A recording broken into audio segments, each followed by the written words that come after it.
Bienvenue sur l'Actu en tête. Bonjour à toutes, bonjour à tous, bienvenue dans l'actu en tête parce que l'actualité, parfois, elle nous entête, parfois même, elle nous prend la tête. Alors, comme chaque semaine, nous allons prendre le temps de nous arrêter sur un sujet d'actualité, de le regarder autrement, en prenant de la distance, en croisant les faits et voir ce que peuvent en dire les émotions et la science pour mieux comprendre. Et à mes côtés, comme toujours, Fabrice Pastor. Bonjour Fabrice. Et bonjour Didier, je suis heureux de te retrouver pour ce nouveau numéro.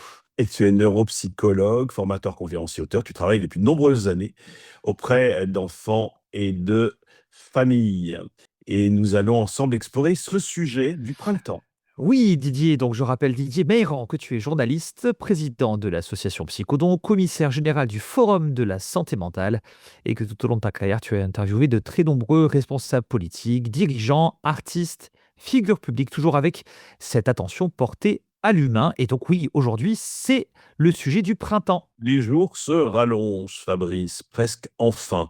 Les températures remontent, les terrasses se remplissent, et avec ça, une sensation qui peut être diffuse, comme si quelque chose allait repartir, hein. C'est un peu comme la montée des sèves. Est-ce qu'on va aller mieux? C'est ce qu'on se demande.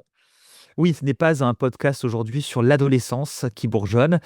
Mais oui, c'est un sentiment qui est effectivement, très partagé. On entend beaucoup de gens qui, ont une sorte de regain d'énergie à l'arrivée du printemps, beaucoup d'envie, parfois beaucoup d'optimisme. Mais, voilà, aujourd'hui, on va se demander si ce changement est réel ou s'il s'agit plutôt d'une sorte de projection. M'en dit Fabrice, est-ce que l'arrivée du printemps modifie notre vie quotidienne ou est-ce qu'il s'agit surtout d'une manière de nous percevoir, de se percevoir dans un environnement plus illuminé et plus chaud? Et pour cela, il faut regarder des interactions entre la lumière, le cerveau, des effets qui peuvent être réels ou partiels. Et pour être simple, est-ce que le printemps, c'est pas aussi une idée poétique? Ou est-ce que le neurobiologiste, le neuropsychologue que tu es, nous dit que le printemps, bah, ça change réellement certaines activités dans notre cerveau? Alors déjà, il y a un premier point, c'est l'augmentation de la quantité de lumière, du moins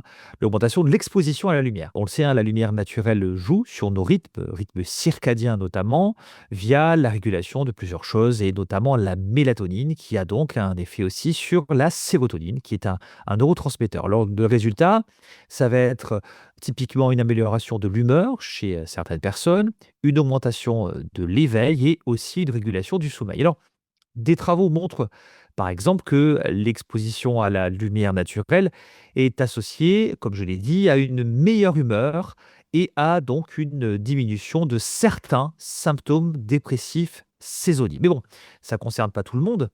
Et surtout, on ne peut pas dire que ça règle les difficultés quand elles sont plus profondes et plus, disons, multifactorielles. Donc, le printemps peut faciliter un mieux-être, effectivement, mais on va dire qu'il ne le crée pas à partir de rien. En fait, le printemps, on s'en doutait un peu, c'est pas magique, hein. C'est pas j'allais pas bien, j'étais dans la pluie et le brouillard, et maintenant je vais bien, youpi, printemps, soleil, forsythia et prime vert. C'est ça. En fait, c'est ça, c'est que c'est pas tout blanc ou tout noir. Le contexte devient plus favorable, mais ce contexte ne remplace pas les conditions psychologiques, les conditions sociales ou encore, personnelles. Alors, les activités en plein air, par contre, au printemps, elles sont aussi facilitées, hein, comme la marche, le jardinage, donc tout ça à vos baskets et à vos pioches, pour réduire le stress et améliorer sa santé mentale. Pourquoi ça marche, Fabrice? Eh bien, parce qu'être dehors, quand on le peut évidemment, dans un environnement surtout naturel, ça joue un peu comme, une sorte de «pause» entre guillemets pour le cerveau. Tu l'évoquais, la marche, le jardinage, plus largement, les activités en plein air aident à la détente, diminuent les ruminations, les pensées intrusives, et peuvent donc aider à faire baisser le niveau de stress. On sait aussi que le contact avec, la nature est associé à une baisse de l'anxiété et on l'a vu aussi donc à une amélioration de l'humeur. Et puis il y a quelque chose finalement qui est assez simple, c'est que en même temps, on bouge, on s'active, on respire mieux, on sort de cette morosité et parfois de cet enfermement hivernal. Bref, c'est un peu comme si le corps et l'esprit se remettaient un petit peu en mouvement ensemble. Alors ça me rappelle, Fabrice, que lorsque l'on est en forêt, on peut aller enlacer, des arbres pour se charger, de cette force, de la puissance, de l'enracinement de l'arbre et on voit bien qu'il y a là une symbolique psychologique forte et ça me fait faire le lien avec, un calendrier celtique. Les Celtes avaient identifié, en fonction de notre date de naissance, un lien avec l'arbre. Alors vous regarderez quel arbre vous êtes. Moi, je me rappelle que j'étais saule. Oui, effectivement. Alors si tu évoques le sujet des arbres, puisque tu me lances sur ce sujet, moi j'ai envie de te lancer sur les allergies et sur le pollen. Donc on pourrait effectivement se poser la question des allergies, de la santé physique et éventuellement est-ce que ça peut jouer sur notre santé mentale. Alors déjà je l'ai dit juste avant, c'est que le corps et l'esprit vont de pair, bon ça je vous apprends rien. Et quand les allergies arrivent, on peut parfois avoir des symptômes qui apparaissent comme de la fatigue, comme évidemment des démangeaisons, mais aussi des troubles du sommeil et une sensation, on va dire, d'inconfort. C'est très fatigant, ça épuise. Donc, quand le corps est gêné, eh bien, le cerveau l'est aussi, naturellement. Donc, on devient plus irritable. On peut devenir plus fatigué, plus anxieux, plus sensible aussi psychologiquement. Plusieurs sources d'ailleurs indiquent que la saison des allergies, aux graminées par exemple, peut être associée à une baisse de l'humeur et à davantage d'anxiété chez certaines personnes. Les changements de routine également, Fabrice, et puis les activités sociales accrues, hein, parce qu'en fait, avec le printemps, on sort des routines de l'hiver, du cocooning, cheminée, chocolat chaud, raclette, pour aller plus à l'extérieur, rencontrer des gens, être dehors, s'exposer. C'est parfois, pour certains, une source de stress, comme une hyperexposition qui va nous mettre, un peu en danger de relation. Explique-nous, Fabrice. Lorsque le printemps arrive, il change aussi le rythme de vie. On sort plus, on a plus, d'invitations parfois, plus d'attentes sociales, plus de sollicitations et pour certaines personnes, c'est agréable, certes, mais pour d'autres, cela peut être vécu comme une surcharge. Quand on est plus fragile, plus fatigué ou qu'on a besoin d'un peu plus de stabilité, eh bien, ces changements qui arrivent avec le soleil peuvent devenir beaucoup plus stressants. Le problème, ce n'est donc pas le printemps en soi, c'est l'augmentation parfois soudaine de nouvelles exigences. Il faut répondre, s'adapter, sortir, se comparer parfois, on va en parler, et tout cela peut bien évidemment peser psychologiquement. Et en même temps, on peut observer que le printemps déclenche cette sensation de redémarrage. Exactement. Alors, je vous renvoie, chers auditeurs, à l'épisode que nous avons fait juste après Noël sur les bonnes résolutions. Et je l'avais déjà dit, notre cerveau fonctionne beaucoup avec des repères temporels, des repères symboliques temporels. Le printemps, c'est un moment de transition. Et les transitions vont, entre guillemets, allumer une sorte de dynamique de projection. On se projette aussi dans une version améliorée de soi. On peut donc ressentir le fait de vouloir changer, de s'améliorer. Mais bon, l'intention ne va pas nécessairement garantir le passage à l'action. Et le printemps, certes, augmente les promesses, plus que, je dirais, les vraies transformations. Alors le printemps, comme on l'a vu, ne change pas tout, il donne juste, des illusions parfois qu'on va changer, et qu'on peut, essayer de modifier certains de ses comportements. Et parfois, le printemps, c'est aussi de se dire: «Ah mais, j'ai pris un peu de ventre» ou «J'ai pris un peu de fesses» ou «Je me sens gras» ou «Je me sens grasse» et pourtant, il y a la plage qui va venir dans quelques mois. Il faut que je me mette au régime pour que je sois nickel chrome sur les plages. C'est là aussi, une façon de s'observer et de doser énergie, projet, envie parce que, il y a des ruptures, des mécanismes qui sont à observer, selon, les personnes. Oui, oui, et ces mécanismes ne sont pas tous au même niveau. Déjà, le premier, c'est l'anticipation. Quand le contexte change, le cerveau va projeter une amélioration. Cette projection met en marche des circuits dopaminergiques et pas que, bref, mais pas tant pour le plaisir réel, plutôt pour ce qu'on imagine. On ressent donc un élan avant même d'avoir changé quoi que ce soit. Mais cet élan dépend de l'imaginaire, pas de ce qu'on vit vraiment. Et plus l'écart entre ce qu'on imagine et ce qu'on vit est grand, plus la chute est rapide. Alors, le second mécanisme, c'est la charge cognitive. Au début, on va dire que tout semble fluide. On prend des décisions, on lance des choses, c'est OK. Mais chaque changement demande de l'attention, de l'organisation, mais aussi des ajustements. Alors, du coup, le cerveau se fatigue plus vite que prévu et on attribue cette fatigue à un manque de motivation, alors qu'elle vient souvent d'une surcharge mentale. Donc, c'est pas l'envie qui disparaît, c'est la capacité à maintenir l'effort qui s'effrite. Quand on disait tout à l'heure, Fabrice, c'est le printemps, il fait beau, je veux maigrir pour être à la plage cet été, eh bien, en fait, ça va pas suffire. Il va falloir que dans ce mécanisme que tu nous élabores, il y ait aussi une continuité qui va nécessiter de l'attention, de l'organisation, des ajustements et une poursuite du mécanisme. Exactement. Et donc, on en arrive à ce troisième mécanisme qui est l'absence de consolidation. Un comportement nouveau va rester fragile tant qu'il n'est pas automatisé. Mais l'automatisation demande de la répétition dans un cadre un petit peu stable. Donc, si l'environnement varie, le comportement a plus de difficultés à s'ancrer. Et donc, beaucoup de personnes comptent sur l'énergie du moment plutôt que des repères stables ancrés. Donc, surtout que sans routine, chaque action doit être d'une certaine manière redécidée. On doit remettre un élan dans cette action qui était déjà présente. Et notre cerveau adore économiser cette énergie qu'on n'a pas à remettre en place à chaque fois. Alors, à quel moment on sait que bah, ça va pas le faire, qu'on va arrêter cette belle résolution de printemps, cette belle disposition de printemps? Bah, on le sait quand l'action dépend seulement de l'état interne, l'état, intérieur.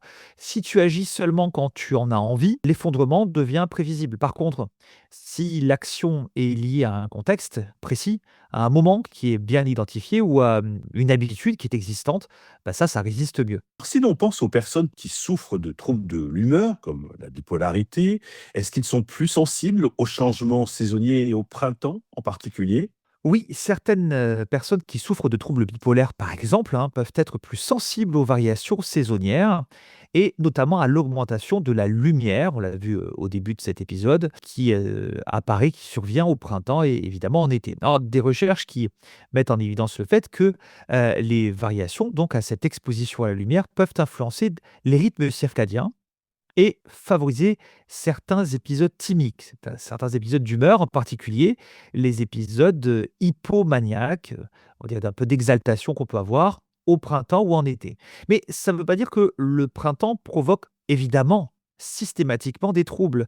Ça veut surtout dire que chez des personnes plus vulnérables, le changement de saison peut être un facteur de déséquilibre à surveiller de près. Le printemps est aussi associé à un changement d'heure. Alors quand on change de lumière, quand on change de température, quand on change d'exposition sociale et qu'en plus on change d'heure, eh bien on peut comprendre qu'il y a un piège social qui peut se mettre en œuvre pour ceux qui se disent: «Bah, moi en fait ça va pas mieux malgré le printemps, tout le monde va mieux mais pas moi» et ça peut être, un petit peu, stressant, d'autant plus que le printemps, ce sont des réseaux sociaux saturés de bonheur, hein, avec des terrasses, des gens qui prennent l'apéro ou des saunas dehors, des voyages, des expositions au soleil, la plage. On voit des tas de choses sur les réseaux sociaux, hein. C'est des réseaux saturés de bonheur, comme tu dis, parce que finalement, la comparaison, elle fait pas qu'augmenter, elle devient plus concrète. En gros, en hiver, parfois on se compare de loin, on imagine un peu ce que font les autres, mais le truc, c'est qu'au printemps, on le voit. Notre cerveau, je dirais, il compare plus que des idées, il compare des scènes de vie et des choses bien concrètes. Par exemple, on se compare à des personnes qu'on juge parfois comme étant mieux que nous, plus heureuses, plus entourées, plus en forme et plus libres. Comme on n'est pas nécessairement en adéquation avec ça, on peut avoir un sentiment d'insuffisance, de retard et ça peut amener, dans certains cas évidemment, à une dévalorisation de soi. Des travaux en psychologie sociale qui ont mis en évidence le fait que ces comparaisons peuvent impacter l'estime de soi, surtout quand cet écart nous semble totalement inaccessible. Mais par contre, certaines personnes peuvent s'en servir aussi comme source d'inspiration. Donc, tout dépend de la distance qu'on perçoit entre soi et l'autre et si cette distance est trop grande, parfois l'inspiration devient clairement un découragement. On peut se rapprocher d'une peur de l'exclusion sociale. D'ailleurs, dans notre cerveau, l'exclusion, quand on perçoit l'exclusion, ça active des régions cérébrales qui sont notamment impliquées dans la douleur. Donc on peut se dire que Ce «décalage» entre guillemets ne se vit pas comme une simple une simple frustration, mais plutôt comme un rejet. Attends, Fabrice, tu es en train de me dire qu'un post Instagram peut déclencher une réaction comparable à celle de la mise, à l'écart réel? Où est la limite et à partir de quand on parle d'un inconfort ou d'une vraie souffrance? Eh bien, ça dépend de l'interprétation. Si la personne voit ces contenus comme quelque chose d'exceptionnel, comme par exemple, les mises en scène de bonheur à Dubaï ou les mises en scène de vie parfaite, on va dire que ça peut rester tolérable. Mais si elle interprète ça comme une norme, comme la vie des autres, alors le décalage devient finalement très, très personnel, très ancré profondément. Et donc, nous n'allons plus véritablement traiter ça comme une simple comparaison, mais comme une mise à distance de soi et de son quotidien, de sa vie réelle, qui semble finalement, je dirais, plus terne. J'ai l'impression qu'on franchit, un cap. C'est pas seulement je me compare, c'est ce que je ressens face à l'autre, qui commence à me déranger. Oui, on peut faire le lien avec, des notions comme l'envie ou la jalousie. L'envie, c'est pas juste: «J'aimerais avoir ça». C'est aussi en suspens: «Pourquoi lui? Pourquoi elle et pas moi?» Donc ça peut engendrer de la tension psychologique, ça peut engendrer de la honte, de la colère. Alors attention, évidemment, l'envie peut motiver, mais il faut rester dans une zone, hein, une zone un peu tolérable. Et quand cette envie devient trop forte, alors elle peut, disons, se transformer. Oui, quand par exemple au printemps, on a vraiment, envie, d'aller à la mer et qu'en fait on peut pas, ou quand on a vraiment envie, d'aller, en montagne et qu'on peut pas, eh bien, l'envie et elle se transforme, en toute autre manifestation. C'est ça, c'est là que l'envie se transforme en jalousie. Et la jalousie peut se transformer en agressivité parce que notre cerveau est face à une dissonance. Il peut donc essayer de réduire l'écart de deux façons, soit se rapprocher de l'autre, soit rabaisser l'autre. Et sur les réseaux sociaux, la deuxième option est souvent plus rapide, hein. On peut citer les haters, par exemple. Et apparaissent donc des critiques, des moqueries, des commentaires valorisants, des insultes, bref, on connaît tous ça. Heureusement, ça ne concerne pas tout le monde, mais on peut constater que finalement, plus l'écart perçu est grand et plus la probabilité d'agression augmente. Alors au printemps, Fabrice, comme neuropsychologue, quels conseils tu nous donnes pour prendre soin de notre santé mentale? Alors Didier, des conseils finalement assez simples, c'est du bon sens. D'abord, il faut profiter de la nature quand on le peut, s'octroyer des moments de rien, comme je le dis parfois, c'est-à-dire aller marcher, faire des activités en plein air, sans stimulation. On laisse son téléphone portable dans la poche ou dans la voiture ou ailleurs et on essaye de ne réfléchir à rien. Je rappelle que lorsqu'on ne fait rien, notre cerveau ne s'éteint pas, il active un réseau qu'on appelle le réseau mode par défaut qui permet voilà, de mettre en corrélation des événements de vie, ça développe la créativité, également ça permet de consolider en mémoire. Donc voilà, ça c'est déjà le premier point important. N'hésitez pas à vous octroyer tous les jours des moments de rien, sans stimulation. Cela permet d'améliorer votre santé mentale. Ensuite, il est important de garder des routines pour mieux gérer le quotidien et pour éviter de se laisser déborder par les changements de saison. Il faut aussi prendre soin de soi quand on le peut, de son corps autant que de son esprit. On fait attention à son sommeil, on fait attention à son alimentation, on se repose, on s'hydrate et on fait du sport. Bon, là, ce sont des choses, somme toute, très classiques. Surtout, si on présente des difficultés, si on ne va pas bien, il ne faut pas hésiter à demander de l'aide à un professionnel de santé, par exemple si ça ne va pas. Et le printemps, c'est toujours l'occasion de méditer, poser les pieds, bien ancrés au sol avec, Vivaldi, le printemps, dans les oreilles, une magnifique composition classique.